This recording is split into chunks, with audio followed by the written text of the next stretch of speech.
Le SEO est mort. Enfin, pas tout à fait. Disons que le SEO tel qu'on l'a connu pendant des années, eh bien, il n'est tout simplement plus à la hauteur. Aujourd'hui, on va voir pourquoi cette vieille approche est complètement dépassée et surtout par quoi la remplacer.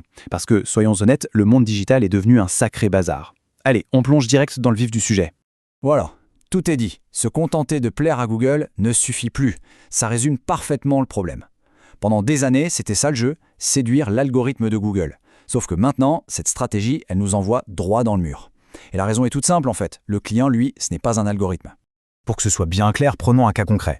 Imaginez une entreprise de mobilier design. Sur le papier, c'était le rêve. Des articles de blog impeccables, toutes les balises optimisées aux petits oignons et hop, première position sur des mots-clés super compétitifs. Franchement, un cas d'école, le genre de truc qu'on montrerait en formation SEO. Sauf que voilà, le hic, c'est que malgré ces classements parfaits, les revenus, eux, restaient désespérément plats. Stagnation totale. Et ça, c'est la preuve par A plus B que le trafic pour le trafic, ça ne sert à rien.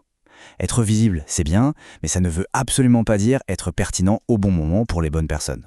Alors, qu'est-ce qui a bien pu tout débloquer? Eh bien, un changement total de stratégie. Tenez-vous bien, en seulement 6 mois, le taux de conversion a bondi de 40%. 40%! Ce chiffre n'est pas tombé du ciel, c'est le résultat direct d'une nouvelle approche qu'on va justement décortiquer maintenant. Ok, alors voilà comment on va procéder. D'abord, on va voir pourquoi le SEO en silo ne marche plus. Ensuite, on définira ce qu'est le SEO omnicanal. Après ça, on verra les piliers de cette stratégie, puis comment on mesure vraiment ce qui compte, et on terminera sur une vision du futur qui est omniprésent. Première partie donc, la fin du SEO en silo. Faut voir le SEO traditionnel comme une petite île isolée. Tout se passe sur l'île, le site web, et on ignore complètement l'océan d'interaction tout autour. Et c'est précisément là que ça coince aujourd'hui. Le truc, c'est que le parcours d'un client aujourd'hui, ce n'est plus du tout une ligne droite, c'est un vrai labyrinthe. Ça peut commencer par une vidéo sur Instagram, puis une question posée à ChatGPT pour se renseigner, ensuite la lecture d'un article de blog pour comparer, et l'achat se fait des jours plus tard grâce à un simple email. C'est complètement éclaté. Et c'est pile ce qui arrivait à notre entreprise de meubles. Les gens tombaient sur des vidéos super inspirantes, très léchées sur TikTok. Intrigués, ils cliquaient, et là, douche froide. Ils atterrissaient sur un site au ton super technique, froid, clairement écrit pour des robots. L'expérience était complètement cassée. Et quand l'expérience est cassée, la confiance s'envole avec. Bon, assez parlé du problème, parlons de la solution, le SEO omnicanal. Ici, l'idée, c'est d'arrêter de penser en canaux séparés. Fini les silos. On va plutôt tisser une toile cohérente où chaque point de contact, chaque fil vient renforcer tous les autres. Alors, c'est quoi exactement?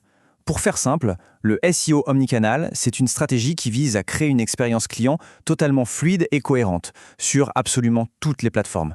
Que ce soit sur le site, sur les réseaux, dans un email ou même via une IA. Partout, l'histoire et le ton de la marque doivent être les mêmes. Et là, il y a un truc fondamental à comprendre. La définition même de moteur de recherche a complètement changé. Quand on pense recherche, on pense Google. Mais YouTube, c'est le deuxième moteur de recherche au monde. Amazon, c'est le moteur de recherche pour les produits. Et maintenant, on a les IA génératives qui deviennent des points d'entrée majeurs. Le SEO n'est plus l'affaire de Google, il doit être partout. Ce tableau, il est parfait pour voir la différence. Regardez le focus. Avant, on était obsédé par le site web. Maintenant, on s'obsède pour le parcours du client. L'objectif, on arrête de courir après les clics pour courir après une vraie relation de qualité. Et les canaux, eh bien on passe de Google et Bing à, littéralement, partout. Réseaux sociaux, IA, applications, le terrain de jeu est immense. Ok, la théorie c'est bien beau, mais concrètement on fait comment? C'est là qu'on va parler des piliers, les fondations sur lesquelles on construit tout cet écosystème. Il y a 5 piliers essentiels. 1. Unifier la voix de la marque. C'est la base de tout. 2. Atomiser le contenu. On va voir ce que ça veut dire, mais en gros, c'est le recycler intelligemment. 3. Optimiser pour les moteurs de réponse. On ne parle plus que de SEO, mais aussi d'AEO, Answer Engine Optimization, pour les IA. 4.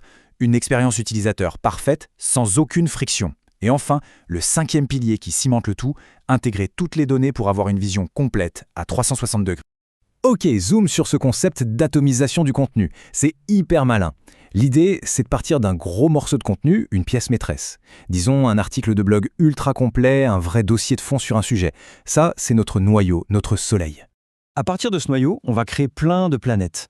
On prend les idées principales de l'article et paf, ça devient un carrousel super visuel pour Instagram.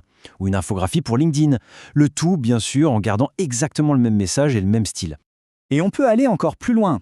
Une statistique choc de l'article, ça devient une vidéo courte pour TikTok ou un short sur YouTube. Vous voyez l'idée? Un seul gros travail de fond permet d'alimenter tout l'écosystème de contenu de manière super cohérente. C'est un gain de temps et d'énergie énorme. Forcément, si on change de stratégie, il faut aussi changer la façon de mesurer le succès. On doit arrêter de regarder les vieux indicateurs qui, au final, ne racontent qu'un tout petit bout de l'histoire. La vraie question à se poser, elle est là. Est-ce qu'on cherche à empiler les clics sans lendemain ou est-ce qu'on cherche à construire une vraie réputation, une marque forte, reconnue, qui inspire confiance sur tous les canaux? Le choix de la réponse change absolument tout. Ce tableau, il illustre parfaitement ce changement. Au lieu de juste regarder le trafic organique, on va s'intéresser à la part de voix. Quelle place la marque occupe-t-elle dans les conversations? Au lieu de s'angoisser sur le classement d'un mot-clé, on va analyser les conversions assistées pour voir comment TikTok a aidé une vente qui s'est faite par email. Et on oublie le taux de rebond pour se concentrer sur un truc bien plus puissant. Est-ce que les gens cherchent de plus en plus le nom de la marque directement sur Google? On arrive à la fin de cette analyse. S'il y a une seule idée à retenir, c'est celle-ci. Le futur, ce n'est plus l'isolement, c'est la connexion. La cohérence, c'est vraiment l'atout maître. Ce qu'il faut bien comprendre, c'est que le SEO omnicanal, ce n'est pas juste une nouvelle technique à la mode, c'est une philosophie. L'attention de tout le monde est fragmentée, tirée dans tous les sens. Dans ce chaos, la force d'une marque, c'est sa capacité à être omniprésente et cohérente. Raconter la même histoire, partout. C'est comme ça qu'on bâtit la confiance. Et la confiance, c'est ça qui vend. Et pour finir, une question à méditer pour sa propre marque. Est-ce qu'elle ressemble à un archipel d'îles isolées qui ne communiquent pas entre elles, ou est-ce qu'elle forme un écosystème connecté, intelligent, prêt à accueillir la clientèle d'aujourd'hui et de demain? La réponse à cette question pourrait bien être la clé du succès pour les années à venir.